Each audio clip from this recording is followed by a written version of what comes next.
दोस्तों नमस्कार, मैं हूं राजकुमार सिंह। हरियाणा में फिर साबित हो गया कि कांग्रेस जीती हुई बाजी हारने में माहिर है, तो बीजेपी हारी हुई बाजी जीतने में भी कोई कसर बाकी नहीं छोड़ती। वैसे हरियाणवी मतदाताओं ने हैट्रिक दोनों की करवाई। बीजेपी की जीत की तो कांग्रेस की हार की।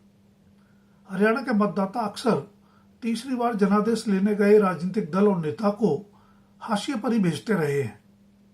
भजन लाल के नेतृत्व में कांग्रेस को मतदाताओं ने 1987 में 5 सीटों पर समेट दिया था, तो 2014 में भूपेंद्र सिंह हुड्डा के नेतृत्व में कांग्रेस 15 सीटों पर सिमट गई थी। अतीत के इस आईने में देखने पर ही हरियाणा विधानसभा चुनाव में बीजेपी की इस जीत की सही अहमियत समझी जा सकती है। जाहिर है, अतीत की सरकारें जन आकांक्षाओं पर खरा न उतर पाने और सत्ता विरोधी भावना के चलते ही लगातार तीसरा जनादेश पाने में विफल रही होंगी। 2024 के विधानसभा चुनाव में भी सत्ता विरोधी भावना की चर्चा कम नहीं थी। राजनीतिक विश्लेषकों से लेकर चुनावी पंडितों तक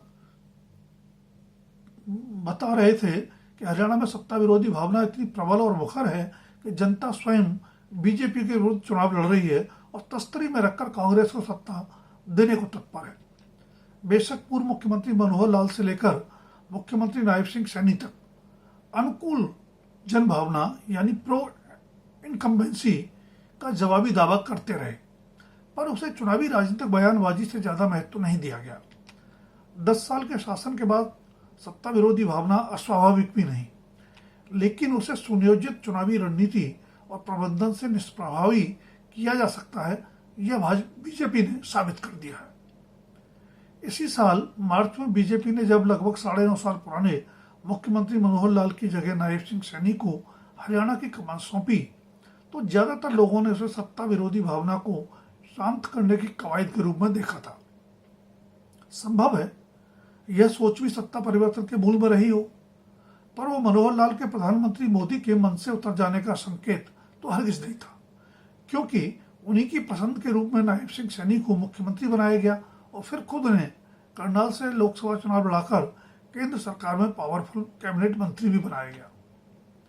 अप्रैल से जून के बीच हुए लोकसभा चुनाव में हरियाणा से बीजेपी की सीटें 10 से घटकर 5 रह जाना दूसरा संकेत था सत्ता विरोधी भावना का।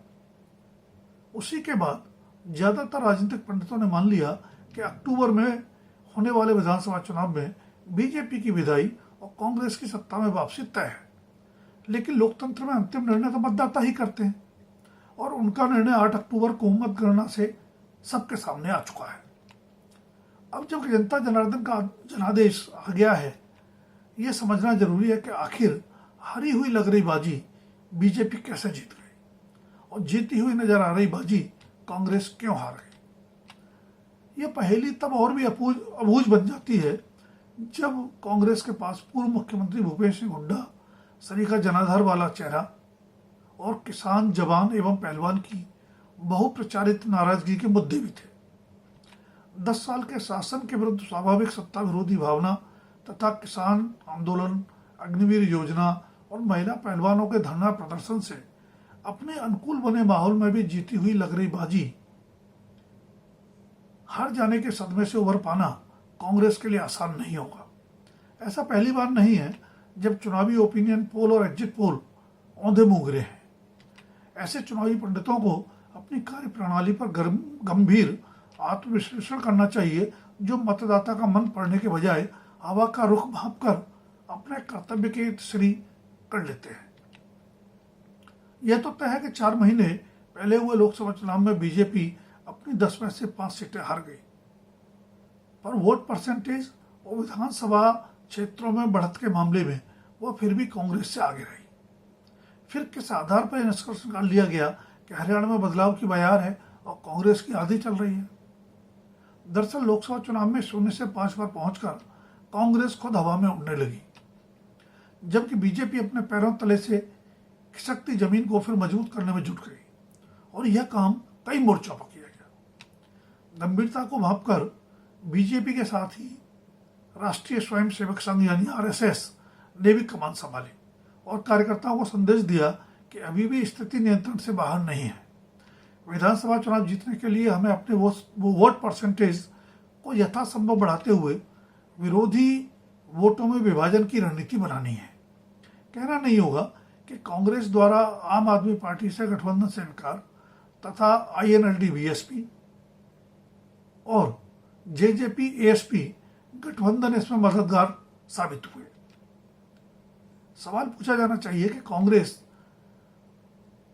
मत विभाजन के स्वाभाविक खतरे को क्यों नहीं समझ पाई। टिकट वितरण पर असंतोष दोनों बड़े दलों में सामने आया, पर बीजेपी उसे मतदान से बहुत पहले बेहतर ढंग से शांत करने में सफल रही, जबकि कई मजबूत बागी कांग्रेस के रास्ते का रोड़ा बन गए। इनमें से कुछ को बड़े नेताओं की सहबी बताई जाती है। कमजोर उम्मीदवार चुनने के लिए जिम्मेदार कांग्रेसी नेताओं को सार्वजनिक रूप से माफी मांगने का साहस दिखाना चाहिए। 2019 के विधानसभा चुनाव के बाद कहा गया था कि गलत टिकट वितरण के चलते कांग्रेस हरियाणा में सरकार बनाने से चूक गई। तब बीजेपी को 40 और कांग्रेस को 31 सीटें मिली थी।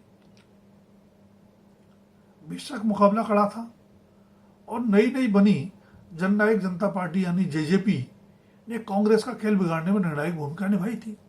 बाद में वही JJP बीजेपी के साथ सरकार में भागीदार भी बनी। उसकी कीमत JJP को इन चुनावों में अपने सफाई के रूप में चुकानी पड़ी है। इंडिया गठबंधन की एकता की तस्वीर पेश करने की राहुल गांधी की इच्छा का सम्मान तो दूर, हरियाणा के कांग्रेसी तो पार्टी की एकजुटता भी नहीं दर्शा पाए। जाहिर है कांग्रेस का चुनावी गणित जाट और दलित समुदाय के व्यापक समर्थन की आस पर टिका था, लेकिन नाराजगी के चलते कुमारी शैलजा कई दिनों तक चुनाव प्रचार से ही नदारद रही। लोकसभा चुनाव के बाद एक बड़ी नेता किरण चौधरी कांग्रेस को अलविदा कहकर बीजेपी में चली गई। हरियाणा की हैट्रिक का असर राष्ट्रीय राजनीति पर भी पड़े बिना नहीं रहेगा।